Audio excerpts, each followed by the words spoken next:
Hi, I'm Ray Smith. I'm going to include in the channel here a series of discussions that I had with Jeremy Wells about jazz pedagogy.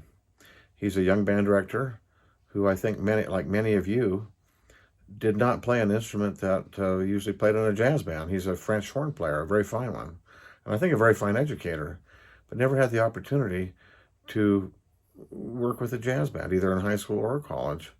And so this is a new opportunity for him, and he's trying to build a great jazz band there.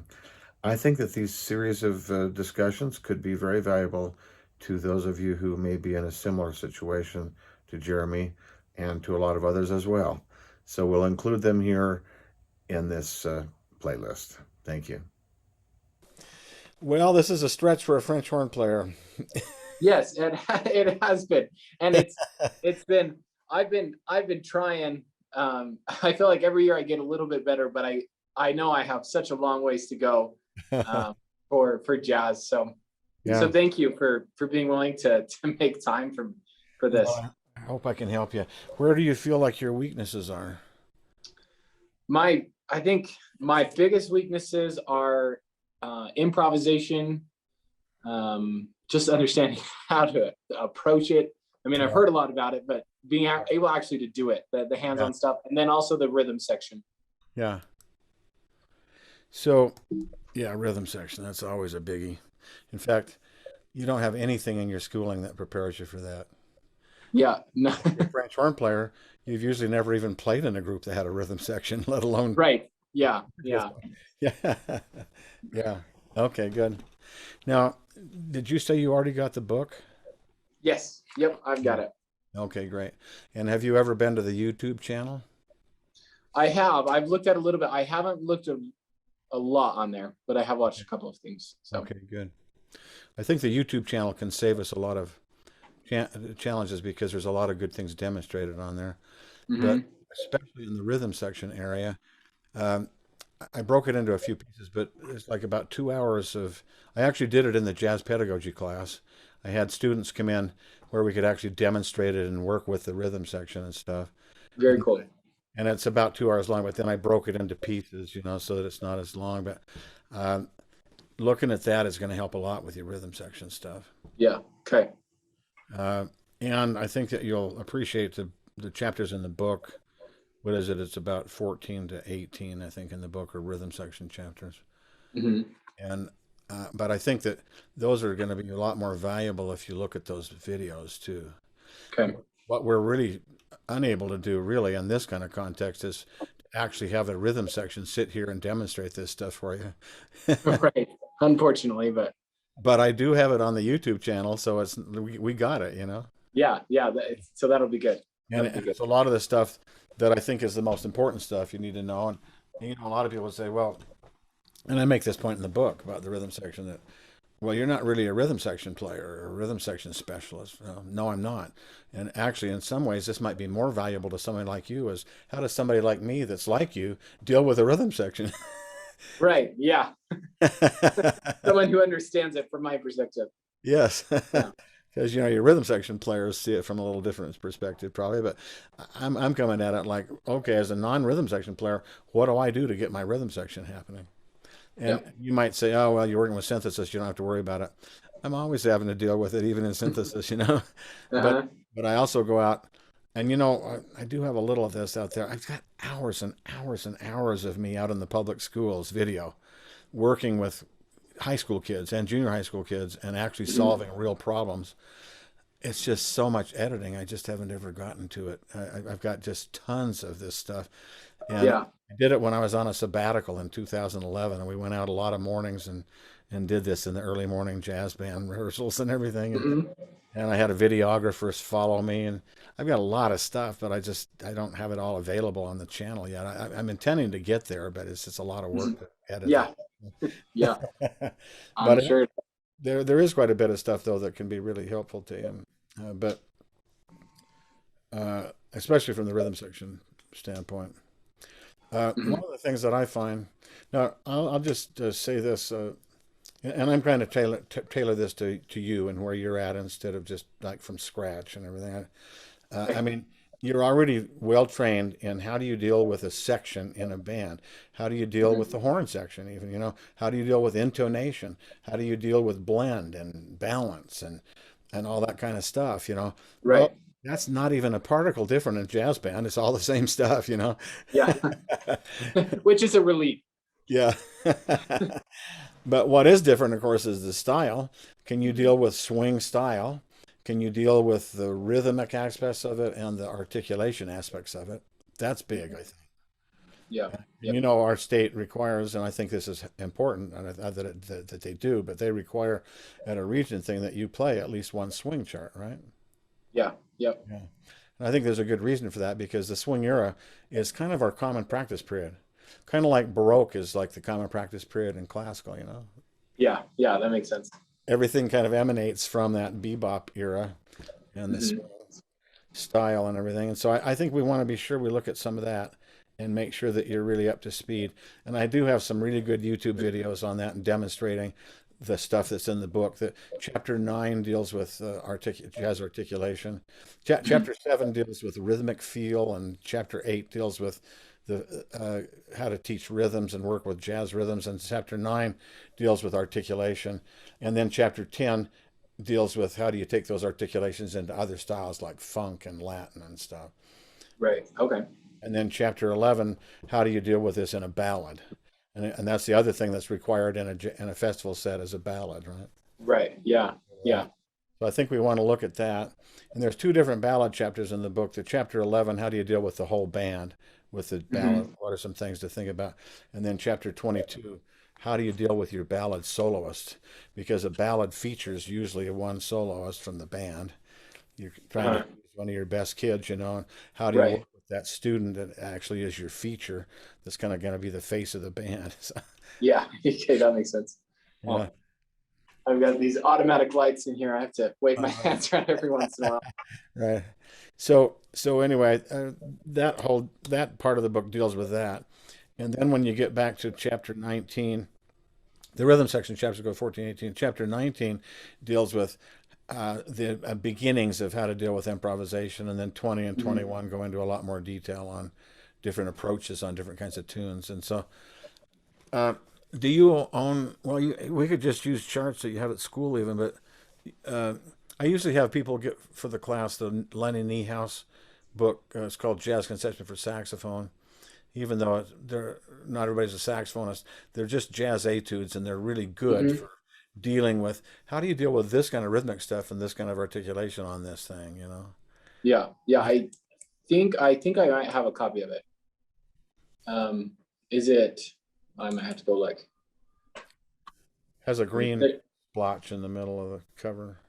Yeah, I think I do. Do you want me to go check? It's in the other room, or I can look for next time. Yeah, and I think we should have a session where we really go over that. That would be good. What was it called again? So I Yeah, can it's verify. the Niehaus, Niehaus, Lenny Niehaus, and it's called Jazz Conception for Saxophone. The intermediate book it's kind of got uh, white and gray lines, but then it has a square splotch of green in the middle of it. Yeah, yeah. I think I do have that. I Oh, think I do good. have it.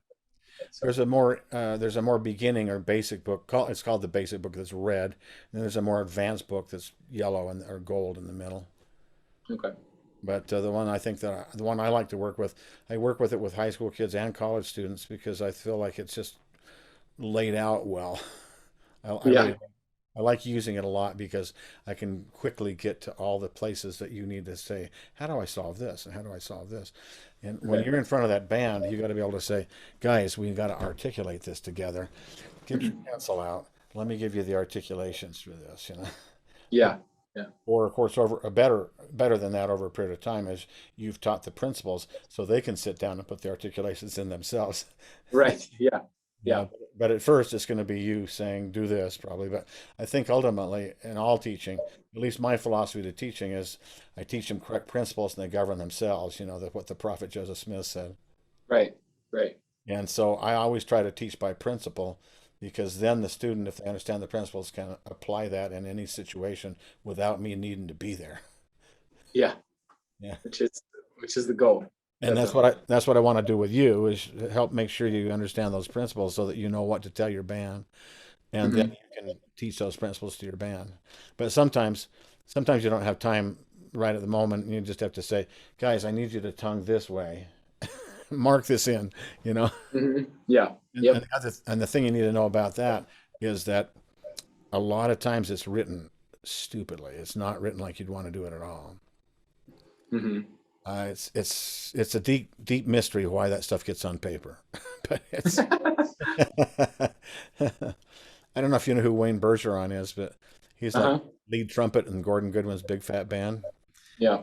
And Wayne, I saw him do this. It was great. We were at the Gen Conference in San Diego, and all the jazz publishers were in the room. And Wayne Bergeron took him on. He said, "Why don't you folks write this stuff like we play it?" What do you mean, Wayne? We don't do this. You know, he just laid him out. He's like, "Yeah, go away. I wish I was saying." Because it's such a pet peeve of mine that we can't get this stuff right on paper. But Right. Alan Baylock, I don't know if you know Alan, but he's the director of jazz studies at North Texas. He's the Okay. director of Yeah. 1 O'Clock Lab Band now, but writes a lot of great Oh, charts, yeah. Yeah. a lot of He good. came down to UMEA a couple Yeah, years ago, right? yeah, Did the right. debate. Yeah. And actually, that's where he said this. You might have heard him say this. I thought this was a good way to say it. He said, in jazz, we're using the classical notation system and we're trying to adapt it to what we do in jazz, but it's really Mhm. deficient for what we do, what we have to really do. You know, Yeah. Yeah. we Yeah. don't have our own system. Right. Yeah. So I think we want to be sure we're going through some stuff like that. Yeah. And Definitely. then, and then I think we want to be sure we're going through a lot of good improv stuff. And then maybe a little bit on most of the section stuff you would understand. There is a certain protocol in jazz sections, you know, where the lead player should sit in the middle, Okay. not on the end, like we do in concert band a lot. Uh-huh. Yeah, Lead, and that would be good to go over. Sometimes I get confused on the setup and the where yeah, people sit. And especially I rarely have full instrumentation right now. I'm usually just kind of struggling to get a couple here. So trying to figure out, if I when I if I only have two trombones or if I only have one trombone and yeah, three or four trumpets, exactly how to kind of make things right, work in a good way. right. Well, normally you want your lead players in the middle of the band so that it filters out and everybody can hear them because they need Hmm. listening to and following their lead player. If I had three trumpets and a trombone, then I would go two trumpets, my lead. Well, no, I'd go trumpet, lead trumpet, my other trumpet. So it'd be like second trumpet, Hmm. lead trumpet, third trumpet, trombone. Yeah. Okay. And so I've got the lead trumpet. You don't have an exact middle with four. If you had four, Right. put him right in the middle, but I'd Yeah. probably put him toward that. And then I would put the sax line in front of that, and I put the lead alto player right in front of the lead trumpet player, and then Hmm. branch out to the section from there. Yeah. Okay. Yeah. But there's also a pecking order there that, and it's easy for us to understand how this works really in an LDS population because the lead player is like the president of the section Yeah. with four counselors, Okay. or three counselors, And, and in a sectional, the counselors may feel free to voice their opinions, but when the lead player says, "Here's how I'm doing it," then all the counselors say, "Okay, we're with you." That sort of thing. Yeah, that makes sense. I can get that. And the the other thing about that is if you're not having a sectional and you don't have time to talk about it, you got to be listening to your lead player like crazy and just follow him. Mhm. I went out to play for Frank Sinatra Jr. out at the Wendover Grand Concert Theater. It's a really cool hall out there. And the lead alto player, I didn't know who he was. I mean, I was only one of two local guys that got to play in the band. These were like all the guys that actually played with Frank Sinatra. Yeah. So I'm sitting there and next to the lead alto player, and he was kind of to himself. So after a while, I said, "So, what'd you say your name was?" He said, "Oh, Mike Smith." I'm like, "Mike Smith? This guy's like a legend in the lead Yeah. alto." He played lead alto with Buddy Rich and Frank Sinatra Jr. Uh-huh. and Harry Connick and everybody. And Wow. And man, it was like a lesson sitting next to him. He was just a powerful player, but Yeah. he had this really unusual way of scooping notes. Hmm. So I'm not the lead player, so my job is to match his way of scooping notes. And so I'm during the whole rehearsal, I'm like studying his scoops. How that's not how I do it. How is he getting that sound? And I kept, Yeah. we got to the end of the rehearsal. He stood up and started to walk off the stage with his horns, and I said, "Hey, Mike, I'm going to be right on all your scoops tonight, man." He just sort of smiled. But I nailed him that at the concert that night. I nailed him on all those scoops. Yeah, I Nice. got him Yeah. figured out. But see, if I'm not the lead player, that's my job. You know. Right. So there's some stuff like this in chapters 2, 3, 4, Okay. 5, kind of in that area, mainly in especially in chapters 2 and 3, I think. But so we just need to kind of organize what order we're going to do this in and how we're going to go after it. What I normally do is go. I mean, I just got through finished teaching this class, this last semester, and what I did with the class is I usually go into swing style first, and then second I go into improv and jazz theory and all that, and then third I get into all the stuff about working with each of the sections, and especially the Mhm. rhythm section, and then a Yep. few things at the end about working with your ballad soloist. Do you have a singer? What would you do about that? That's chapter 23. Mhm. So I think you'll find there's a lot of good information in the book, a lot of it's demonstrated. I wish I had some better demonstrations. I mean, I use synthesis for most of the demonstrations that are on the YouTube channel, and they're not all perfect. But Yeah. I think there's enough there to give the gist of what I'm trying to teach. And really, what's going to make that better is when I get those other videos edited. But anyway, I usually do that kind of toward the latter part, like actually dealing with the nuts and bolts of the band and the sections and stuff. I usually do that later, even though that's Mhm. early in the book. And so Yeah.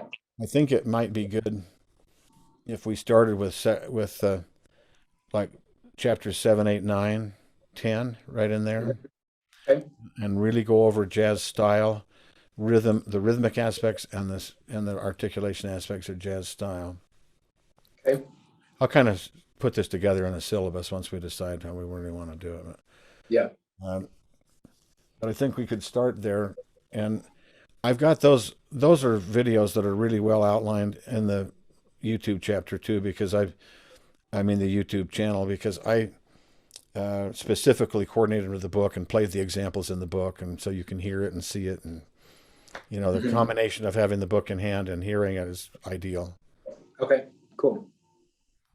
Um, by the way, I have a new book. It's a saxophone pedagogy book, and Cool.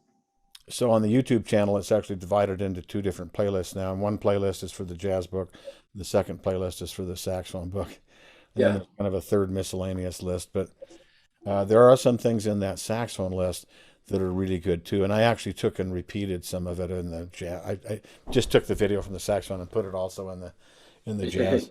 Like there's a chapter that I did for the saxophone book that I thought was better than what I did originally for the jazz book on all the jazz effects, like how do you do a fall and a doit and a dip and a bend and a growl and a subtone and a Mhm. turn and all this kind of stuff. Uh, Right. it's really better. So it's there. It's actually in the jazz part too. So, Oh, cool. but there might be some things that are interesting to you in the saxophone playlist as well. Yeah. Okay. Good to know. Yeah. Yeah. Keeps me moving. Normally I'd be in my my office by the band room, but they're hosting Region Orchestra Festival here today. So Oh wow. if I was over there, I'd have orchestras warming up right behind me. Yeah. So I'm just in a little small room. But Well, I think if we did some jazz style stuff first, mhm. and then if we went into a lot of stuff on improv, and maybe I give a little introduction to that too today, and then maybe deal with some of the other things later on. But especially the rhythm section, we'll focus on the rhythm section especially. That sounds. I think that would be good. But And I'll be honest. I'm excited to have a class that's gonna force me to take the time to go through like the YouTube channel and yeah, to really read this book. I've glanced through it. I've read an idea here or there, but never taken the time to really go through it now. So now I'm signed up, I'm committed. Right. Now we'll really get it done. So I'm glad. Right. Well, let me just give you a few thoughts on improv that you could be thinking about too. And I think I would like to try to do a few standard kind of tune. In the book, I actually try to go through some standard forms like blues and rhythm changes, Hmm. bebop changes, and stuff like that. I don't know if you know do you know how a blues works or what a standard blues is? Or Yeah, like standard 12-bar blues. Yeah. yeah, and do you know what rhythm changes are? I know of them. Is that like 2-6-5-1 something? I've heard that term, but I can never remember exactly what it is. Yeah, what it is it's the chord changes to George Gershwin's tune called "I Got Rhythm." Okay. Yeah. And that's why they're called rhythm changes because they just come from "I Got Rhythm," I got rhythm. Okay. which Yeah. basically the basis of it is 1-6-2-5, 1-6-2-5. Yeah, but there's some stuff that I should show you on that, and it's in the Okay. book, and I've got demonstrations on the channel as well. But I think we should go through a few things like that, especially how to deal with the blues, how to deal with a modal tune also. Hmm. And when we deal with the band part, how do you teach this kind of stuff to a band? And it's surprising actually what you can get done in a warm up period Okay. over a little period of time. If you just have like a 10-minute a day warm up period and you just Hmm. gradually take the band through some of this stuff, it's amazing what you can get accomplished over time. Not Okay. very much in a given day, but over a while you can get a lot of stuff done. Yeah. Yeah. That sounds great. That sounds good. Um, Here's just a couple thoughts for you on improvisation. I think that, let me put it this way. Joseph Smith one time was asked how he talked, he wasn't asked, it was in the King Follett discourse. He talked about how God created the world. Hmm. He alluded to the Christian concept of creation, how God basically it was like a magic trick, abracadabra, poof, world. And Okay. Jesus said, no, that's not how it happened. He did not create something out of nothing. He took existing materials and organized them into a new form. Yeah. If you think about that, if that's creativity for God, taking existing materials and organizing them into a new form, I don't think we're going to improve on that definition a whole lot. Yeah. I think that's a pretty good standard. And Yeah. so if we want to be creative people, I think our task is twofold: accumulating materials and learning how to organize them. Yeah. So most of what I do with improvisation is based on that thought that we're working from two directions at the same time. We're accumulating materials, we're learning how to organize. Now, I might parallel that with some modern educational jargon about right brain versus left brain. If you think Okay. about it, what when we say a left brain person, what do we mean? This guy's very scientific, Scientific. Yeah. statistical, Data driven. yeah. Whereas the right brain person is creative, intuitive, spontaneous. Hmm. So let's say we take one of the great jazz players, maybe Cannonball Adderley. Was he right brain or left brain? Well, great question. Yeah, and see, I think Probably both. I think that's right. I think your average person on the street will say artist must be right brain, but no, I think it's actually double dominant. In that field, they call it double dominant. In other words, your right and your left brain are both dominant, working together. Yeah. And I think that's true for the great players. I think any great musician, that's the case. There needs to be a certain amount from the right brain, a certain amount from the left brain. Hmm. So in a certain way, that parallels what we were just talking about. That if you're trying to accumulate materials, that's kind of the left brain side of stuff. And then if you're trying to learn how to organize them expressively, that's kind of parallels the right brain type stuff. Hmm. Okay. Yeah, that makes sense. So what you're looking at in the book is I've kind of divided it that way into right brain, left brain, and what do you do to develop each side.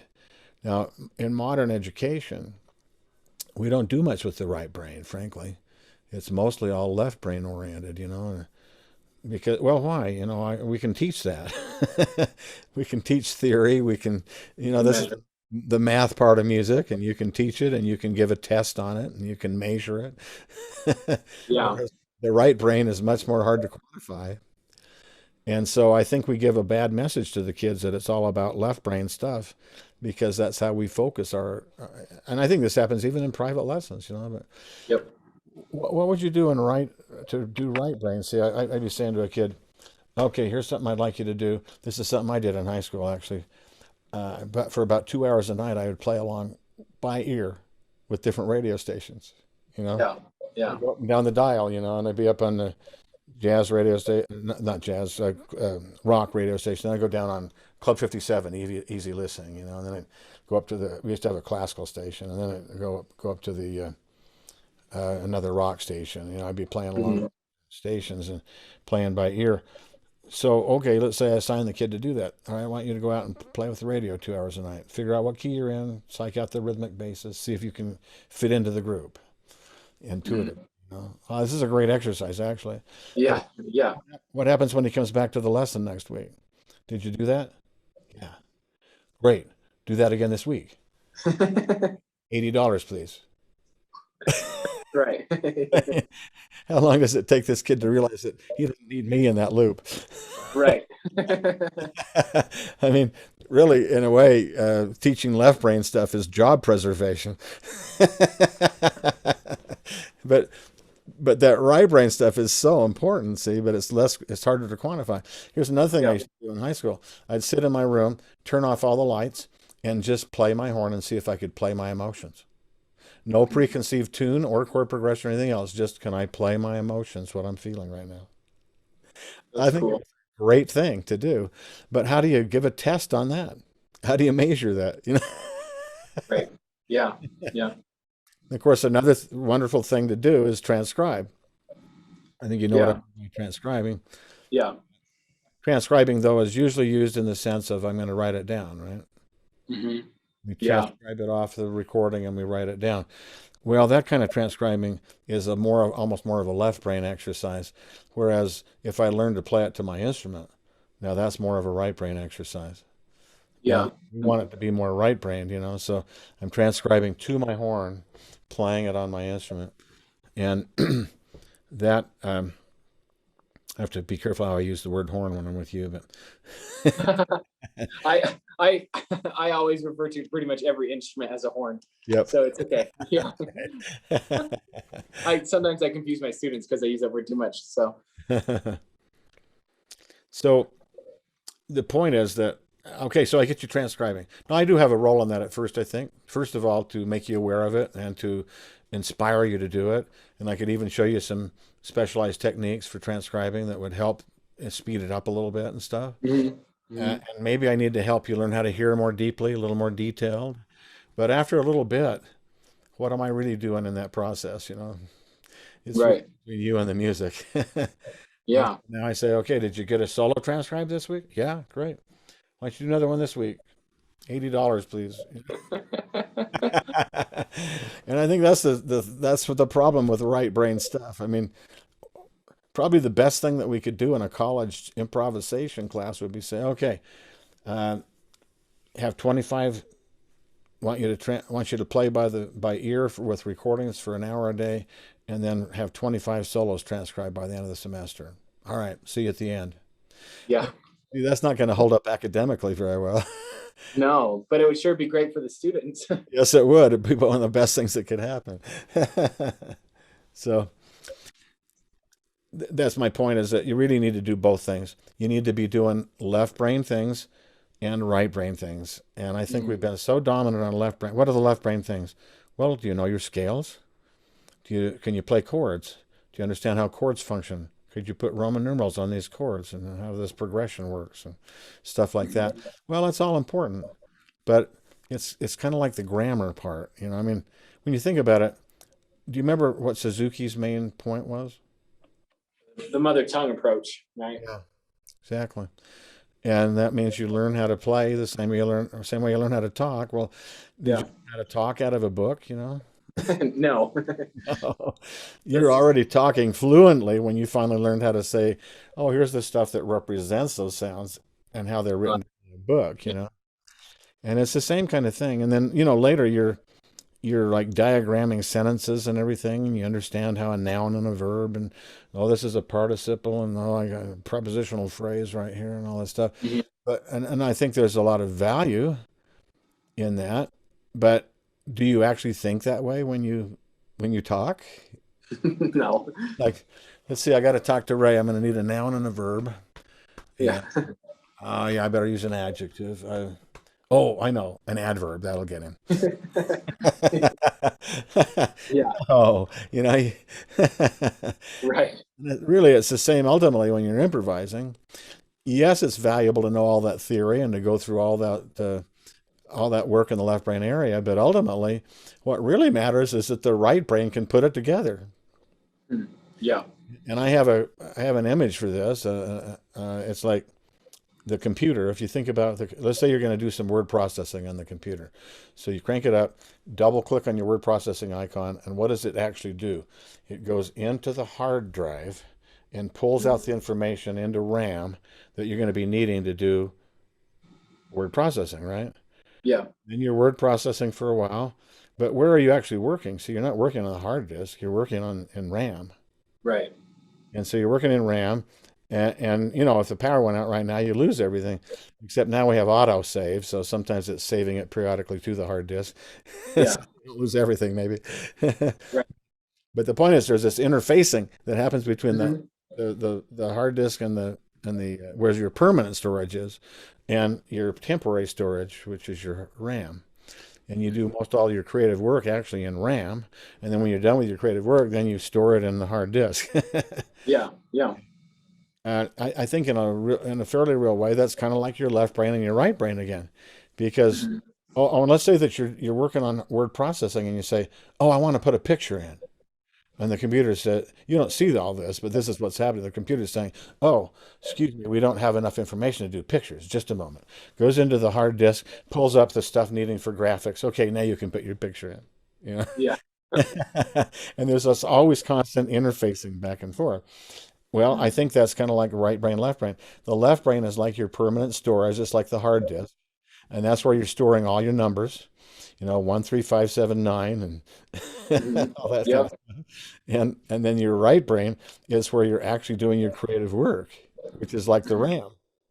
And so your right brain says, I want to go ba da da da. And the left brain says, well, that's a dominant seven chord, 135 flat seven. And in F, that's F A C E flat. And here are the fingerings. Yeah. And it all happens in this faster than nanoseconds. Uh-huh. It's really phenomenal. But there's this interfacing, and see if there's none of that stored in the hard disk, then it's harder for my right brain to function because I don't have anything to draw on. Yeah. Yep. So I think it's important that we work both sides of that.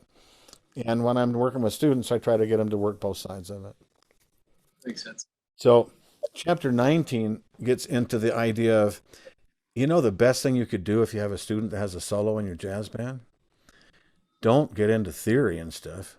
Just have them play along with the recording by ear and psych it out. Figure out what keys and how the key changes, and see if they can kind of borrow some stuff from the figures in the chart and borrow some stuff from the background figures and Mm. learn everything that they possibly can about that tune with their ears, not with their eyes. And that's Yeah. that's what I'm saying. I'm in chapter 19 is you don't really need all this stuff initially. And I don't know if you know how the state fair has worked in the past, but usually in September they have this state fair competition, and high schools go to it, and they award a top band and a second and a third, I think. And it comes so early in the year. I mean, most of the bands have only been rehearsing for a couple of weeks when they have to do this thing at the very Yeah. beginning of the year. So it's quick study. So Yeah. very often, and then they need to play a ballad. Very often, of course, it's one of my students who's given the ballad assignment. So they come into the lesson and say, my band director says we're going to play this next week at the state fair. I've got to play this ballad. Can you help me with it? Well, I don't have time at that point to say, these are some kind of complex chords. How would we put Roman numerals on these? Do you know how to build these chords? Do you know what scales Uh-huh. with these chords? I mean, that's all wasted effort at this point. There's no way that's going to bear fruit next week. If you Yeah. see what I Yeah. mean? You just got to play something. He's got to have something to play. Yeah. Yeah, and so what I do instead is I get my horn out, we put the recording on, and I play with him, and I kind of spoon feed him a little bit. I said, "Do you hear this? What key do you think you're in? Do you hear? Oh, it changed. Did you hear it change right there? What do you think it changed to? Let's figure that out." And we've just kind of do a little ear work with it, and do some right brain work with it, and I can get the kid actually sounding like there's some fluidness there, you know, Mhm. that way, where I'd never be able to do that if I'm working from the left brain standpoint. Right.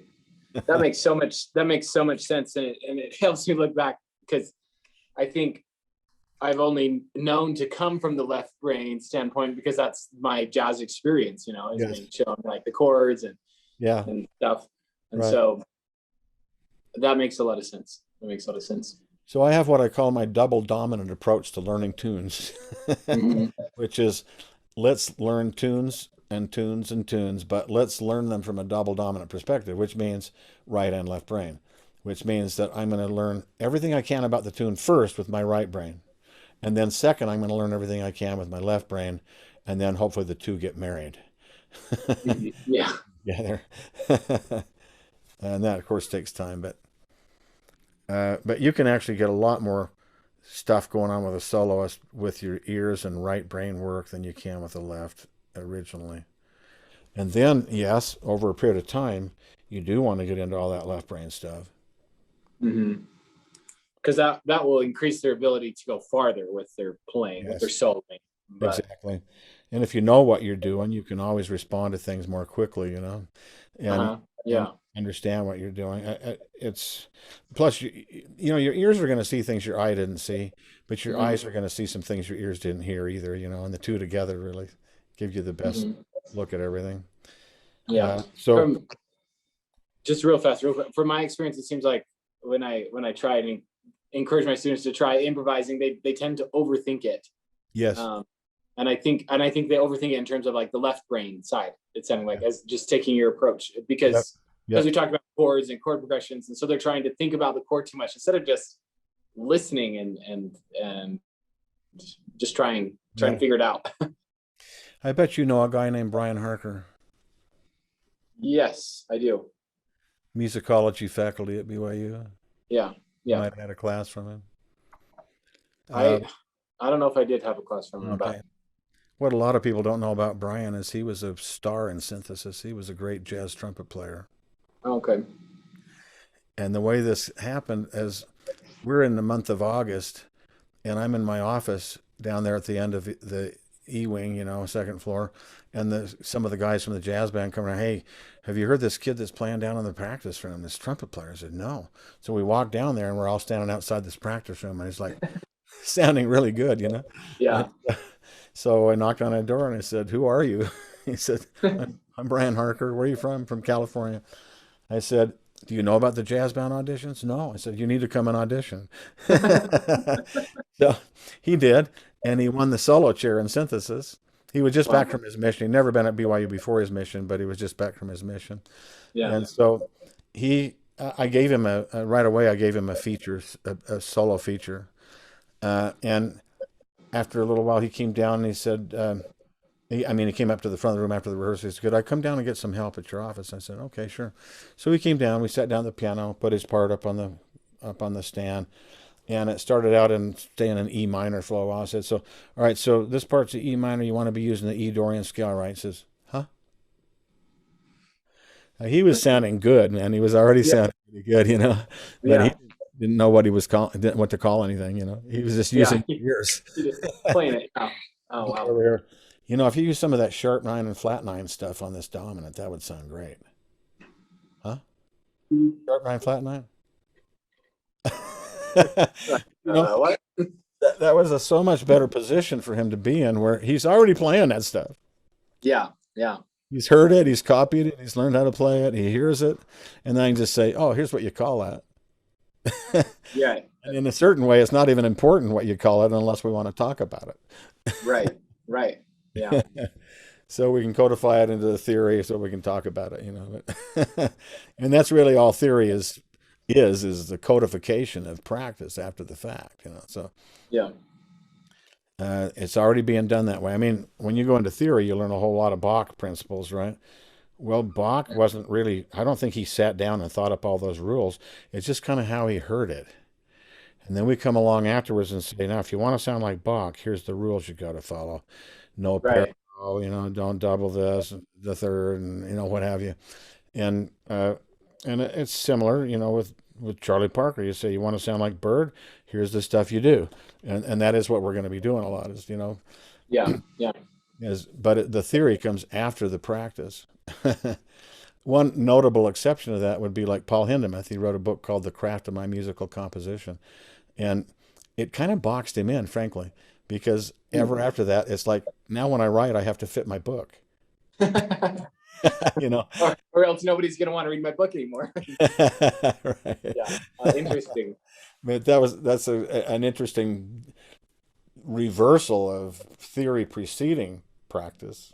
That's not usually, but that's what we try to do with the jazz all the time. We try to make the theory precede the practice, Yeah. Well, that's like trying to make the grammar precede actually being able to say a sentence. Yeah. Trying to explain all the different parts. Yeah. Without it. Yeah. So the book isn't really all improv oriented. I mean, there's like 3 chapters that are fairly involved that go through some improvisation stuff, but yeah, I think we want to do that, and I think we want to have. Do you own any Aebersold play-alongs, any kind of backing tracks or anything? I not that I use frequently, so I'm trying to think if I do. I don't think that I do. Maybe the school does, or maybe not. Okay. Yeah, I can go look and see.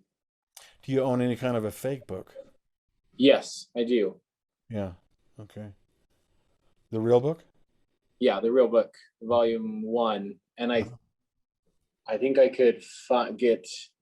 I think we have a guitar teacher here. I think has some of the other volumes too. So, volume 1's fine. Yeah.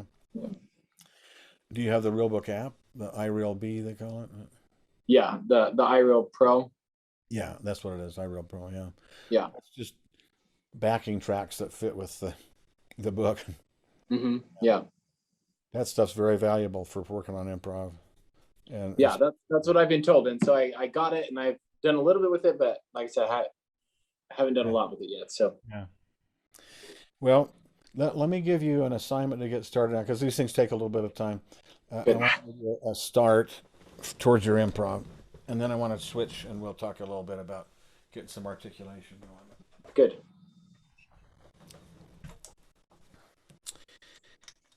Most of the buzzword is when we're dealing with this is like, oh, do you know your Dorian scale? Hey, can you play Mixolydian and stuff like that, But frankly, learning your chords is so much more important than that. Yeah, I don't want to minimize that, because yes, of course I want my students to know their Dorian mode and their Mixolydian mode and stuff. But if I had to choose between that and knowing chords win hands down. It's when I really get the kids to do chords that they start to really progress as improvisers, and really not and before that very much.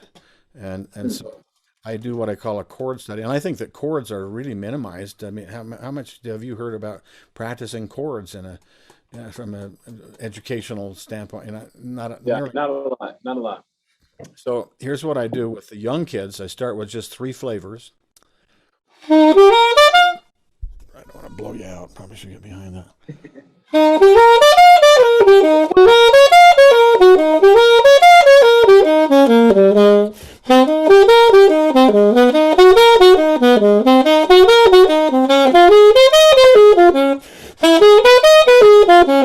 Oh, sorry, I screwed it up.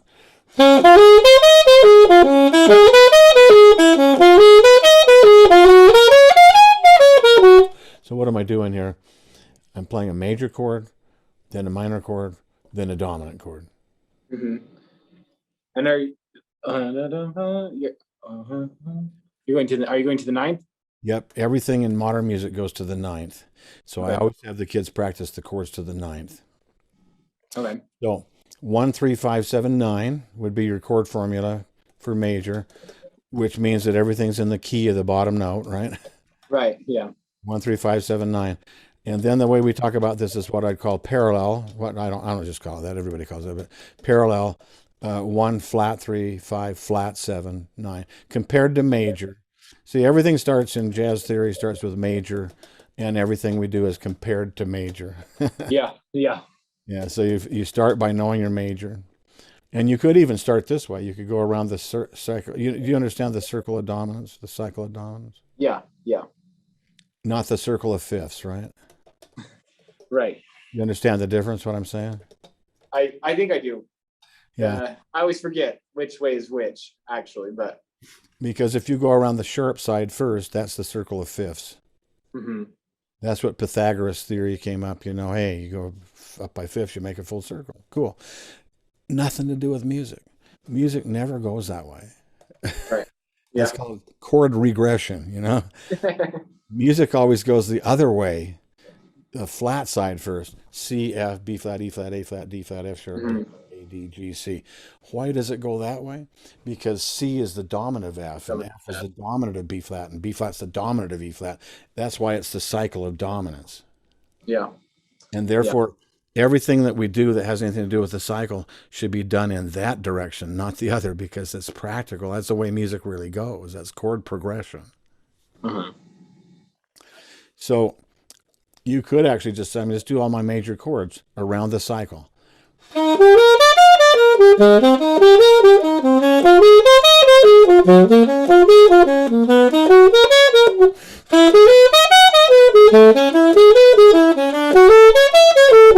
Etc.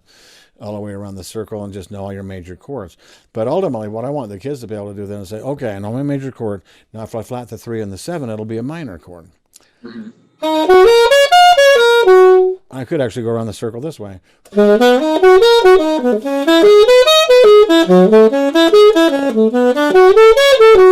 Play all my minors.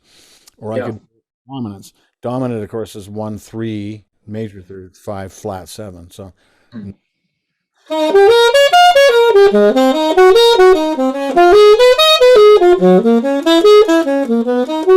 I should know these. This is like red, yellow, and blue. These are my primary colors. Uh-huh. Yeah. But I like putting it together this way, and I've done this successfully with junior high kids who've done this pretty well.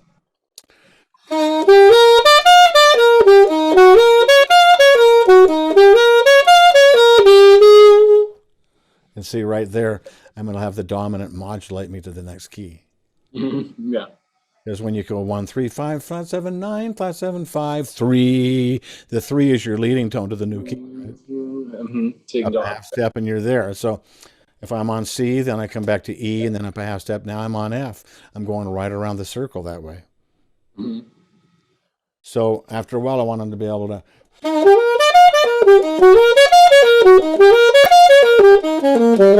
By the way, when I did it a minute ago,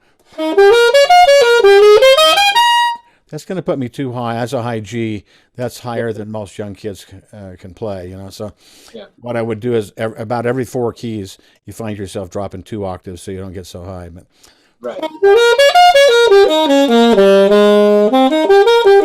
Now I'm down in a reasonable range. Mm-hmm. Okay, so you just added some. Yeah. To go down. Yeah. Makes sense. So.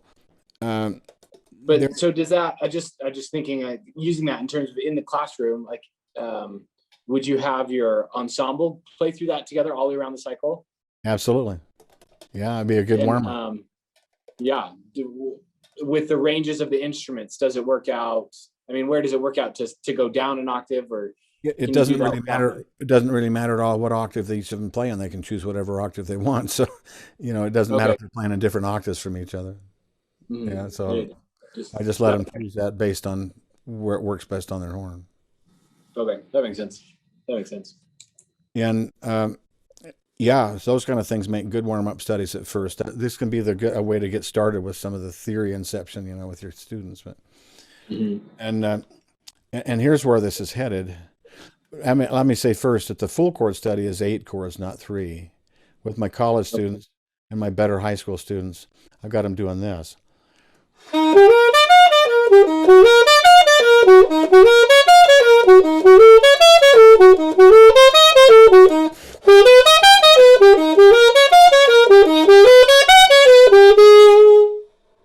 Next key. Yeah. So that we cover more colors, Right. And with the young students, I usually start with the 3. And once they can do the first 3 chords, then I say, okay, now let's add another one. And now let's add another one after another week or two, and like it's really easy to add the first one or two you add, but then it gets more challenging after that. But Right. but then here, see, this is where this is going. I'm just gonna not try to. I'm not trying to pull a book out right now. Well, I actually got one close, but I'm just going to use the app. This is the Real Book app, and I'm just going to go in and say, okay, this is just a random song that just popped up, and I'm just going to read the chords, but I have to read the chords in harmonic rhythm. So in other words, if it lasts for a measure, I can go up and down. If it lasts for two measures, I have to go up and down twice. If it lasts for a half a measure, I can only go up. I can't go down. In fact, I can't even go to the ninth if it only lasts a half of a measure. Right. Okay. This would sound like this. Maybe if you have it right there, maybe you should look at it as I do it. Trying to see. I think I'd have to pull it up on the same device that I have the video on. No, don't worry about it. You can visualize it. Yeah. And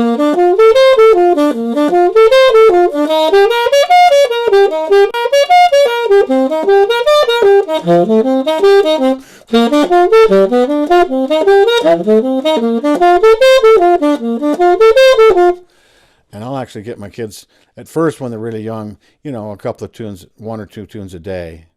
But for a while, like my high school kids, I got them doing like 4, 5, 6 tunes a day after a while. And they're just ripping through that fake book, learning to read chords like that. Now, can you imagine how valuable that's going to be? Yeah.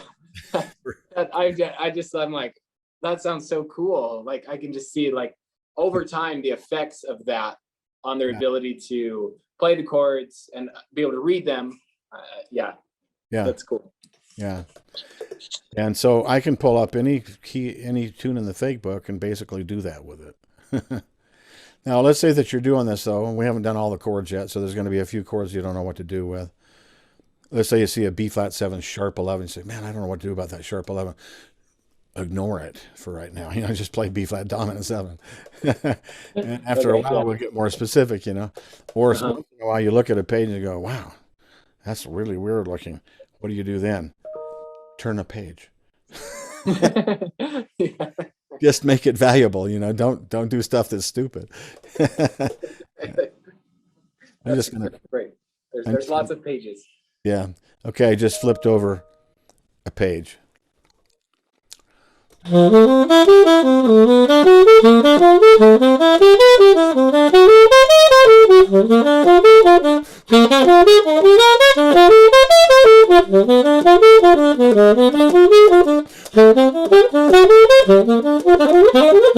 Those only last one count, so I either have to go twice as fast or else I just do 2 notes. I could do that, just do 2 notes instead of 4. Or I can do all 4 and do double time. But anyway, you get the idea. That's the application of the chord study. And I'll tell you, the kids that take me up on that, it's amazing what starts to happen. And it is hard. It's not easy to do this. So, you have to light a fire under them. And sometimes I've had a challenge with that. I've had some really great players in synthesis that, like a couple of lead alto players, it just sounded amazing in lead alto, but I hardly ever gave them a solo because I couldn't get them to do this kind of stuff. And they just really sounded up to the speed of everybody else, Then you take a guy like Mike Tobian. Did you ever know Mike? Probably not. No. That Mike came in, had done very little jazz in high school, but really wanted to do it. I gave him the chord study. He ate it up. I mean, he just lived with it and really ate it up. And his CDs, one of the strongest selling CDs we have on CD Baby on our record label. Jay Lawrence and I have a record label. And it sells a lot. I mean, he's a really strong player now. And ultimately, he got to the first tenor chair in synthesis. And then now he's Mr. Utah Live Bands. If you go to utahlivebands.com, he's got all kinds of bands out all the time. That's Mike Tobian. Cool. But I think that the turning point for him was this chord study, really. Yeah. So if you could start practicing that chord study and then maybe just right now, be selective. Pick out a tune that doesn't do too many different qualities that aren't those three qualities, and just practice reading in the harmonic rhythm each of the tunes that you play. Is that making sense to you? Yep. Yeah, that does make sense. Now that's a really left brain exercise, but that's a really good one too. That's a Yeah. So if you were to do two things about your improv now, and then we're going to deal a lot more with jazz theory and all this stuff so you understand everything. But if this would really get you started, if you were to do two things: one, the chord study and reading chords out of the fake book, and two, playing by ear with the radio or CDs. Yeah. I normally recommend when you start playing by ear with stuff to play with like classic rock, reggae stations. Okay. Do you have an iPhone? What kind of phone do you have? Yeah, I've got an iPhone. You know that if you go into the music app and you look along the bottom, there's a button that says radio. I didn't know that. I usually use Spotify. Okay, well, you could do it on Spotify. Yeah. You could do it there too, yeah. Yeah. But there's a radio app that's part of the music app. Oh, okay. And there are hundreds of radio stations in all these different genres, and you can actually select it by genre. Cool. You'd say, okay, let me play with some classic rock stations. Okay, now let me play with some reggae stations. The reason I would start there is because those tend to stay in one key for quite a while. And so if you can psych out what key it is, then you can get right to work on it and play around with it and see what you can do with it, Whereas Before it changes on you. if you start on the jazz thing, it's like changing every other measure or every measure sometimes, and it's like I can't keep up with it. Start simple. Start simpler, That makes sense. Yeah. Good. Okay. Yeah. So those two things, the chord study and reading the chords off of the charts, and then playing along with the radio by ear. Yeah. That's stuff you could be doing towards your improv stuff right now. Yeah. Not to mention that you could actually transcribe a solo or start working on transcribing a solo. Chapter 2 in my saxophone book is listening as a way of learning. And the YouTube video goes through techniques for transcribing. It demonstrates a lot of this playing by ear with radio, and it does a lot of this kind of stuff that we're talking about. It would be a good follow-up to what we've talked about and expand it quite a bit more for you if you wanted to look at that. And it's not in the jazz playlist; it's in the saxophone playlist. I think it's chapter 2. Because really, that's where it starts. I mean, Music Head has spent the last 80 years trying to turn music into a visual art, and I'm sorry, it's still an aural art, and we need to start aurally. I think we need to use the ears more. Yeah, I agree so much. I've been thinking about that a lot recently, and I'm excited that you're giving me these assignments to really dig into it. What's the first time that somebody really asked you to use your ears? Probably when you got to college dictation. Yeah, and it was a nightmare. Yes, exactly. And it was so humbling to think like, wait, don't I know how? No, I don't. I can't. And and I have so many students here at the high school who, I have a handful of students who can really hear things way better than I can. Yeah. And it's been really cool. I have one student, he's a percussionist, but he loves to play guitar, and he plays with at home by ear for hours every day. Yeah. Yeah. And he'll come and he can translate it into all of his different things, and it's so exciting. Funny you should say that, because I've noticed that in a lot of adjudicating, that 9 times out of 10 the strongest soloist in the band is the guitar player. Why? Because he hasn't been stunted in his growth by the school band program. Yeah. He sits home and uses his ears. Right.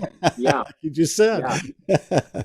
I think it's true. So I'd love to discover ways to change that in the way I teach. So yes, yeah, great. All right, let's talk last half hour here. Let's talk get into if you think you could find that Niehaus book quickly, why don't you find it? Yeah, let me go check real fast. Okay, I'm going to go to the bathroom real quick while you're doing it. Yep, perfect.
Thanks.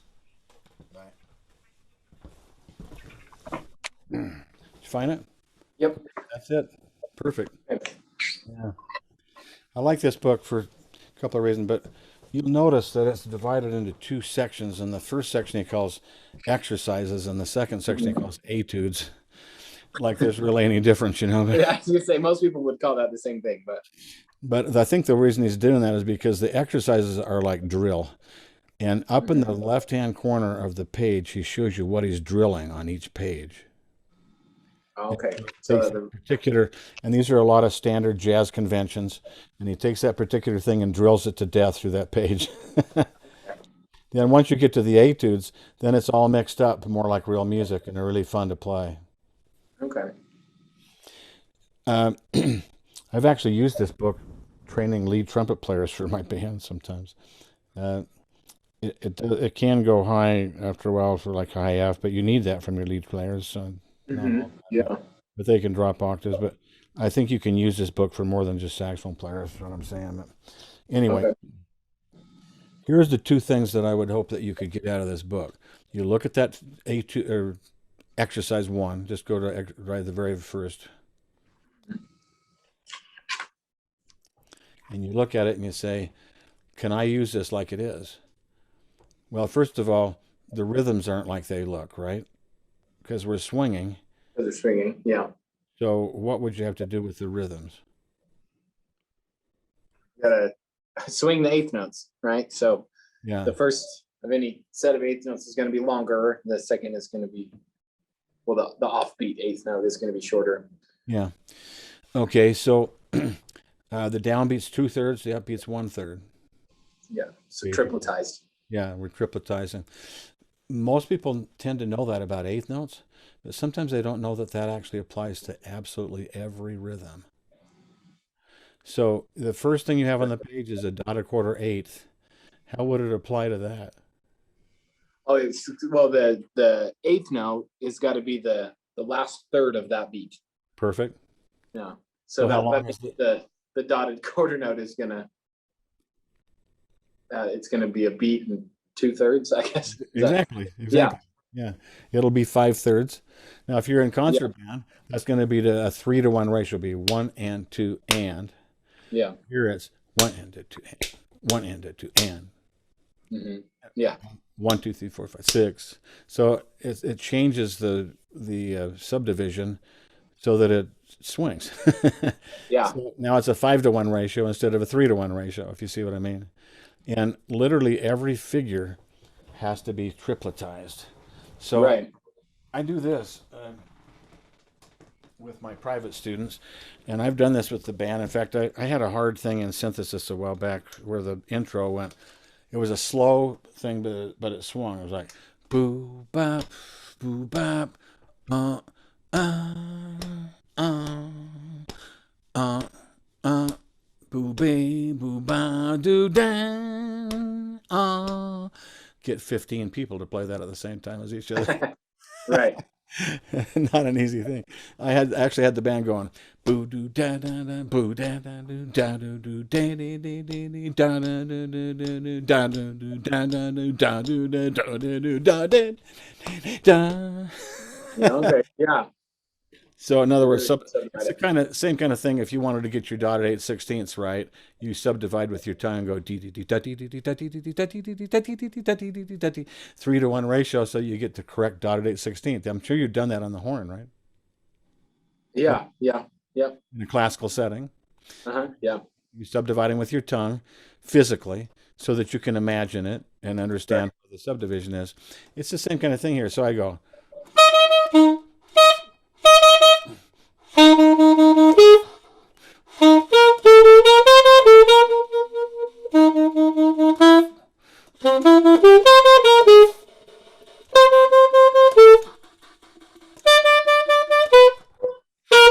Sorry, I'm playing this by memory or by ear. You were doing pretty good. But I'm subdividing all the rhythms, if you see what I'm saying. Look at Yeah. number 2.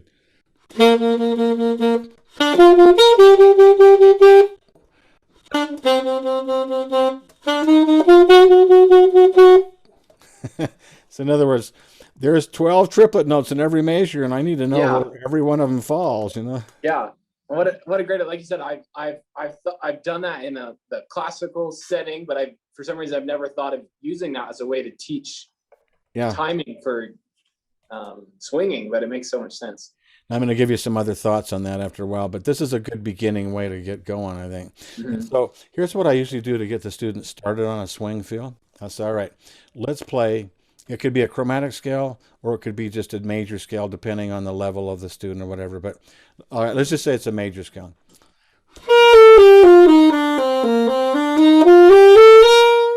Actually, let's do it the other way. I'll just start on the bottom. But I'm just playing straight eighth notes, all slurred. No, I'm just going to go to the root.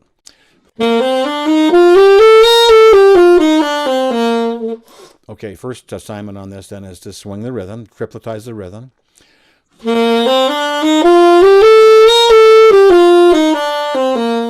Okay, I could do that this way if I needed to.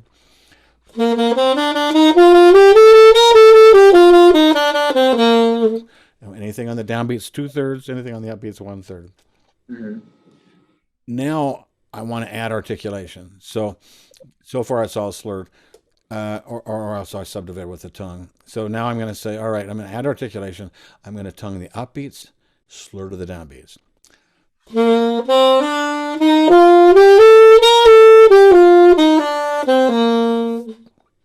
Right?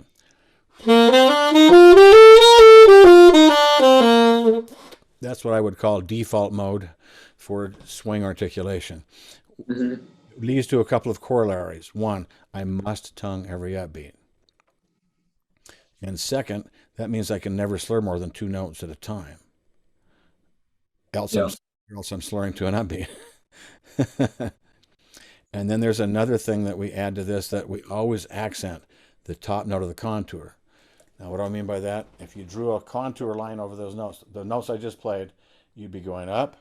It peaks at the G, at the top note, and comes down.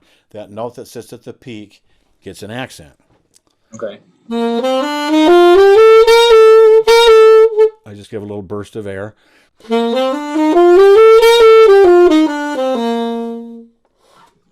Now, in this case, it didn't change my tonguing pattern because the top note's an upbeat, and I'm already tonguing upbeats, so I didn't change anything.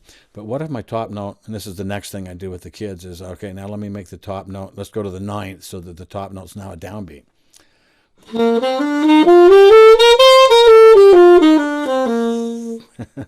Now, this does change my tonguing pattern, because in jazz, if you accent, you tongue. Yeah. That's not true in classical, but if you're going to accent, you're going to tongue it. And so I'm going to tongue the top note. If it's a downbeat, I got to tongue it, where I was usually going to slur to it. Usually I'm tonguing upbeats, slurring the downbeats. Here I got to tongue the downbeat. Well, I got to tongue the note before it, still, because it's an upbeat. I got to tongue the note after it, because it's an upbeat. Can't slur to upbeats. And so I've actually got 3 notes in a row tongued over the top.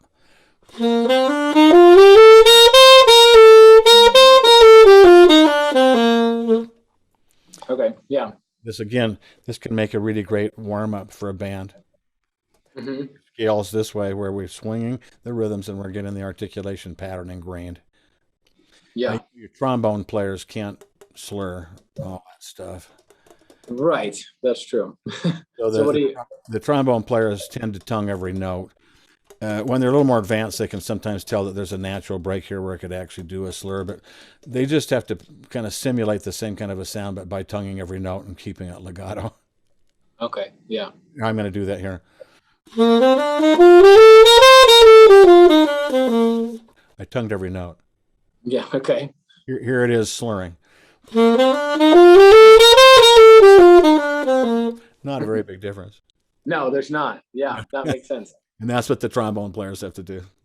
Okay. Yeah. They just have to. Yeah. Okay. So this is how I would get this basic notion of I got to tripletize, and I've got to tongue upbeats, slur to downbeats, and I've got to tongue top notes of contours and accent them. Now let's apply those ideas to number 1 here.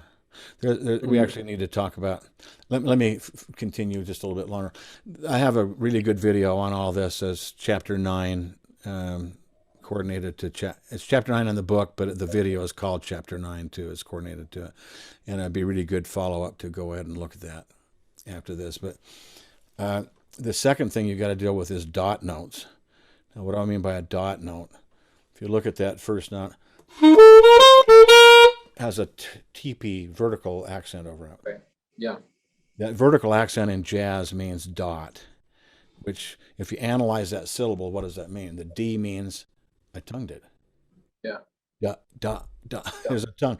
Therefore, by definition, I may not slur into one of those things. And you're going to find slurs written into them all the time. You have to eliminate the slur because you can't slur into it or else it's not dot anymore. Yeah. And then what does the ah mean? It means it's fat. It's not dit. We use dit for funk when we want it really super short. It's dot. It's a little fatter, got more flesh on it. And then what's the T mean? Dot. Tongue. Yeah. I have to stop it with the tongue. I don't want that in my band, my classical band. I want an M on the end of the notes in a classical band. I want bum, bum. Yeah. Jazz, dot, dot. In other words, we want square notes. Mm-hmm. What? Yeah. Yeah. We don't want square notes in our concert band. We want round notes. But in the jazz band, we want square notes. So that's what that symbol means. It means a square note. That's really all it means. And the way we square it is to cut it off with the tongue. And so if you look at the beginning now, okay, dot, that makes sense for that note.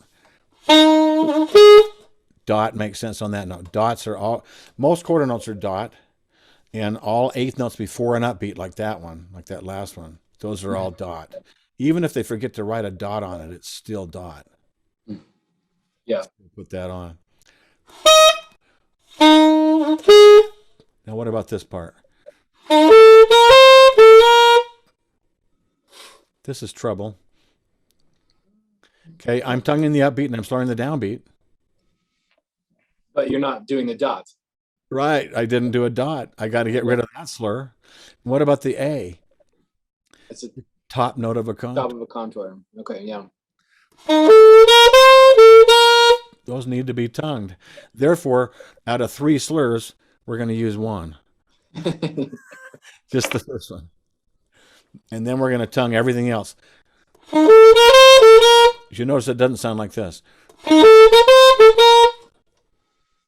Right. Want to use T or TT. TT, ta-ta, ta-ta, ta-ta is anti-swing for sure. Do, do, do, do, do, do, do, dot. It's all do, do, D. It's all, we never tongue with T's. We use the T's at the ends of the notes, but not at the fronts of the notes. Do, do, do, do, do. They're both going to be super legato. See, if I'm going to be just as legato as if I slurred it. Do, do, do, do, dot. But I'm not going to slur it. Right. Right. And then if you go on through a little bit, you're going to find that pattern keeps coming back. But now look down at about the 4th line when you're ready. Yeah, I write that in. 1, 2, 3. Okay. Now you've got, I don't remember the note. Can you see that one? Yeah. Do, do, do. This is when we get into a doo-wah. Now, how you recognize a doo-wah on the paper is the upbeat is slurred, not slurred, I'm sorry, not slurred, tied. Tied. Yeah. Okay. Tied to a longer note value. So that B flat, the one I'm playing at least starts on an F and ends on a B flat. Yeah. Yeah. Yeah, that B flat is a wah. You hear it as a wah? Mm-hmm. Yep. Yeah. Now, that upbeat note will be wah. The note before it on the downbeat will be do, and that's what forms a do-wah. This is principle number 4. But with the doo-wah, I'm always going to slur that.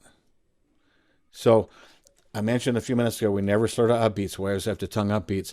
The doo-wah would be an exception to that because the upbeat is the wah. Yeah. Okay. So we can slur wah, doo-wah. We got to still tongue the downbeat on the do, right? Now look at the way they wrote the slurring. Something like that. Yeah. Yeah. Which doesn't swing at all. So what do I have to do? The first slur is got to be scrapped because you can't slur to the upbeat. Right. So you got to cross out that. So you just put a little vertical line through that slur and then make a mark. I mean, a new slur from the second note to the third note, right? Right. Now, can you slur from the G to the A? No. No, it looks like you could because that's an upbeat to a downbeat. But then the A turns out to be a do. Do. Yeah. And a do-wah. So I got to tongue the G and the A. And then I can put the slur to the B flat. Right.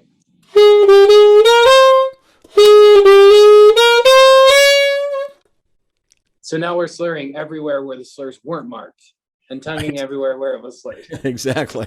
And if you look down another line or two, you'll see where it goes. It's like, Yeah. hey, it looks like it's marked right. Tongue the upbeats, slur to the downbeats. Well, that's nice, except it's slurred into the dot. Into the dot. Right. Got to get rid of that. Can't do that. Yep. Yeah. So here's the point. You have to edit these parts. And after a period of time, we get where we just do this at sight. You don't have to sit there and mark it with a pencil. But right now, it would be really a big thing for you to use a pencil, I think, and edit these things so you get used to how to think about it. Plus, if you write it, if you do these edits in a pencil, then you can take a quick picture of it and send it to me, and I can give you some immediate feedback like, yeah, you're seeing it all. Oh, here's one thing you're consistently missing. Mm-hmm. And we get you up to speed. Yeah. Right. Now, does that sound like some new stuff already, or is that kind of stuff you already know? It's mostly stuff I've heard before, but it's good to hear it said another way, said again, Right. To remember. I'm trying to. There was something that I was like that helped me recognize something in a different way, but most of that is familiar. So yeah. So if you look at number 2, use that rhythm. And then it's got slur 3 note. We can't slur 3 notes because we have to tongue every upbeat. yeah. So I got to tongue the G. Right? Yeah. So I can keep the slur on the first 2 notes, but not all 3 of them. Now look on the second line where it does this. Starting on that high C. Mm-hmm. Yeah. Yep. How do you feel about the articulation here? Let's just evaluate it. Is the C an upbeat or a downbeat? It's an upbeat. Therefore, tonguing that and slurring to the B is a good thing. Is good. The A to the G is good. And then it kind of bumps back up. I don't know if that's considered the top of a contour. Absolutely, it is. Anytime the line zigs and then zags, you got a new top note. Okay, so that means we have to cross out the next 2 slurs. That's right, and you got to put a sideways accent over the F sharp and over the E. Oh yeah, an accent. Yeah. Top notes or contours are accented, but you wouldn't want that teepee kind of accent. They're not dots. Right. The other kind of accent that's sideways, the horizontal accent, not the vertical one. Like a marcato type accent. Good. And then we have 3 eighth notes slurred together. So obviously there's a problem there. Yeah. So you can keep the slur on the first 2, but the A has got to be tongued, right? Right. Yeah. Yeah.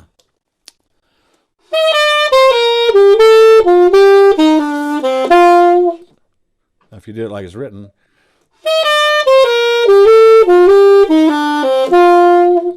No, not quite right. Sounds so different. Yeah, you see what I'm saying. Yep. Yep. That makes sense. Now, let me give you one more principle. Look at number 5. Okay. We haven't talked about this yet. The note before dot is always do. It's got to be tongued because you want do dot as a unit, as a convention. Okay.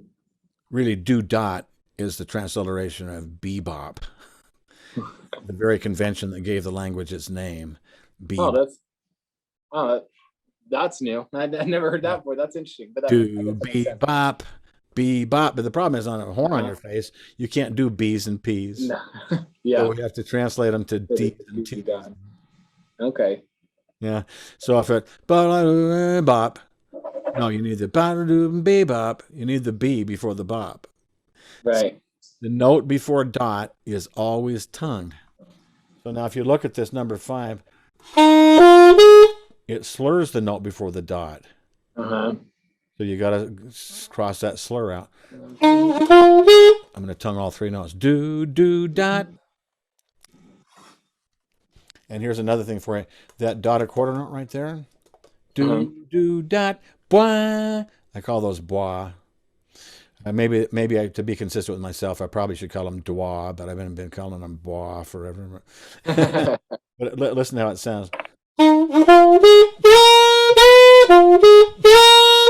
Bois, bois, da, do, ah. Okay. How do you get a bois? Yeah. That was my question. Yeah. You accent it pretty hard. And there's a very slight but very fast pitch rise to it. And the way I'm doing that, watch my jaw here. I'm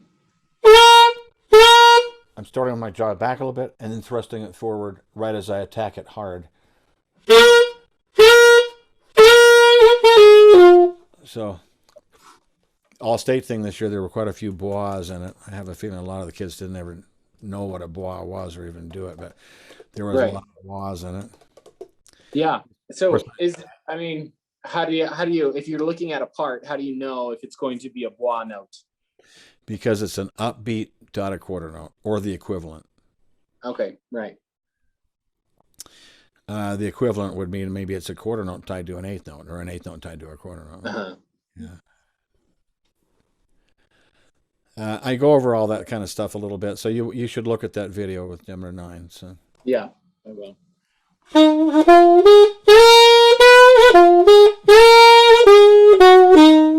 There's a do-wah right there. So the slurring is written wrong for that. I put the slur from the E flat to the C for the do-wah and tongue the E flat. I think you're starting to see what I'm talking about. If you just knew these 4 principles, number 1, when I've got running eighth notes, I tongue the upbeat and slur to the downbeat, and I tongue the top notes of contours. And then number 2, dot notes, which tend to come on quarter notes and upbeat eighth notes before a rest, and they're going to be square notes. Number 3, I always tongue the note before dot. And number 4, I need to be able to recognize do-wahs. If you can see those 4 principles, you can basically go through the first 10 of these and edit them. That's what I'd like you to do. Okay. Take a pencil, edit out the slurring that's wrong, write in the slurring that's correct, write in an accent if they forgot it, or if it's the wrong accent, fix it. And then we'll go through them together quickly, and I'll be able to give you some instant feedback on how you did. Okay.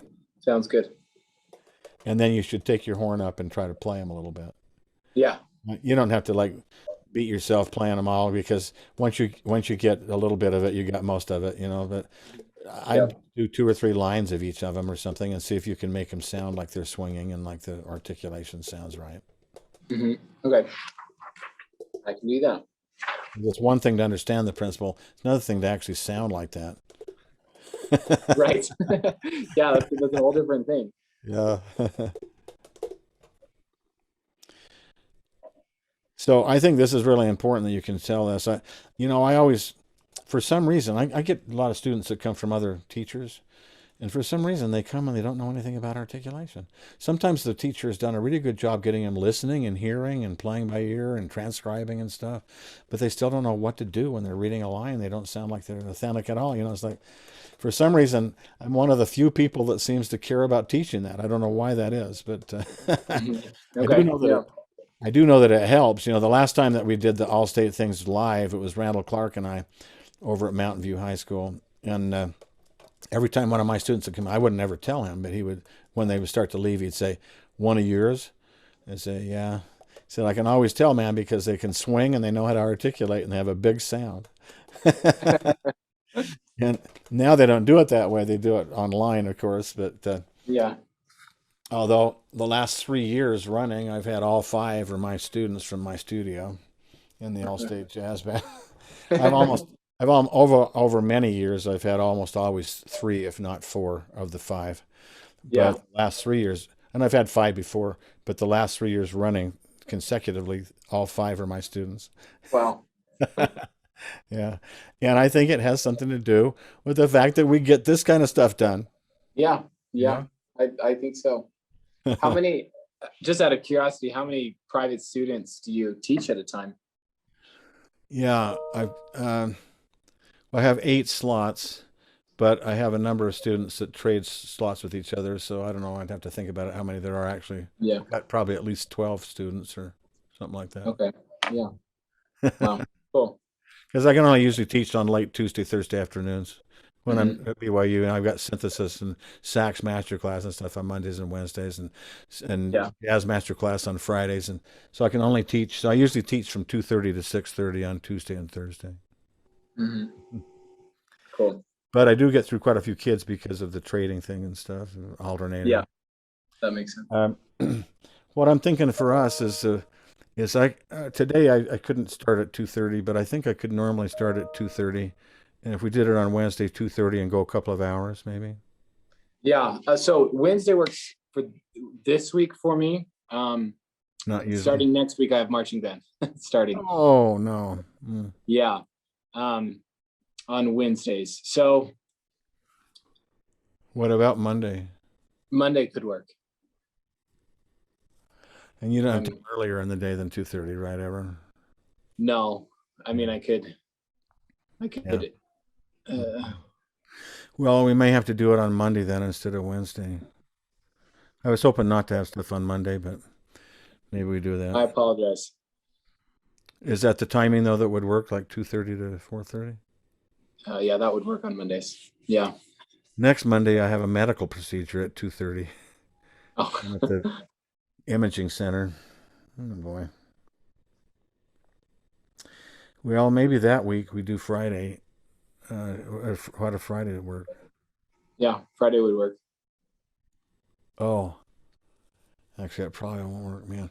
I was trying to keep stuff off of Fridays and Mondays because I got a lot of stuff going on those days. But Hmm. uh, Mondays, though, will probably usually work. I don't know what to do And next week then, because Friday I'm actually having to go to St. George on Friday. okay, Uh, let's see. So for me, it's just the Wednesdays, it's just the 5th, the 12th, and the 19th. So the next 3 Wednesdays is when I have marching band. oh, And then, and then I would have Wednesdays yeah, for the next couple weeks that we could do it. I think that would work better. But in the meantime, um, I had to work hard to get this appointment too next Monday. I don't think I can mess with it. Yeah, I don't want to do that. Had to wait quite a while for it. Uh, maybe I'm not sure what to do about next week. The week after that we could meet Monday, and the week after that we could meet Monday. Okay.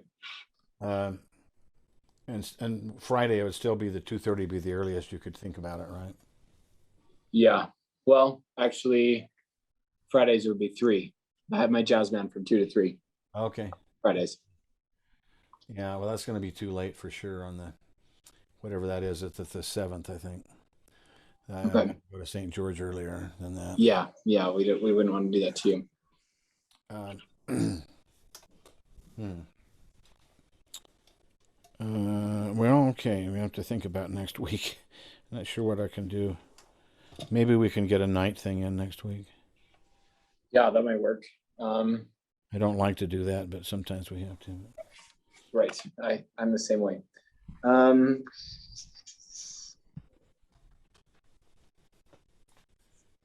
Just trying to think if there's any other way I probably could do it one of those nights. Maybe Wednesday night or Tuesday night. I'm already late on Tuesday and Thursday until 6:30 already, and then dinner. And by the time I was ready to do something, it'd be like 7:30. Right. Friday or Wednesday, I could do it a little earlier. But how late do you go with your marching band? Till 5:30. Yeah. But then on Wednesdays, I've got a class with Dr. May every Wednesday from 5:30 to 7. So. Oh, okay. Well, maybe we do it on a Tuesday or Thursday night next week. Yeah, that would work. Probably Tuesday then. I'll get in touch with you. Okay. And I'll send you some stuff pretty soon. But in the meantime, you're working on that improv stuff, and then you're editing the first 10 of these etudes. Mm-hmm. Okay. Yep. And then so for when we meet next time, you want me to take a picture and send them all to you, or? Yeah. Okay. I mean, you could hold them up and I can see them, but it'd probably be better if you just send me pictures of them real quick, and then I can give you feedback. Okay, sounds good. All right, Can great. do that. Thank you so much. right. I appreciate it. You bet. So I can tell this is gonna be really good for me. Okay, So good. thank you. All right, get to work. Yep, I will do. Have a good night.